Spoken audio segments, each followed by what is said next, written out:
Сәлеметсіздер қымбатты көрермен, біздің арнамызға қош келдіңіз. Әлемде және Қазақстанда болып жатқан жаңалықтарды ең біріншілерден болып білу үшін біздің арнамызға жазылып өтіңіз.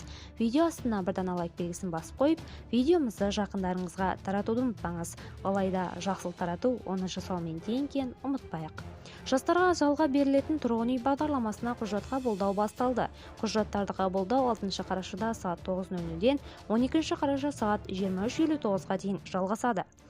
Астана қаласының тұрғын үй орталығы жұмыс істейтін жастарға сатып алу құқығынсыз жалға берілетін тұрғын үй бағдарламасы бойынша құжаттар қабылдауының мәлім етті деп хабарлады елорда әкімдігі. Құжаттарды қабылдау 6 қараша сағат 9:00-ден 12 қараша сағат 23:59-ға дейін жалғасады. Барлығы 770 пәтер бөлу жоспарланып отыр. Баспана ұзарту құқығынсыз 3 жылға беріледі. Ай сайынғы жалдау ақысы 5.000-15.000 теңге. Басқаларда тезірек хабардар болу үшін видеомызды жақындарыңызға таратуды және лайк басуды ұмытпаңыз, қымбатты көрермен.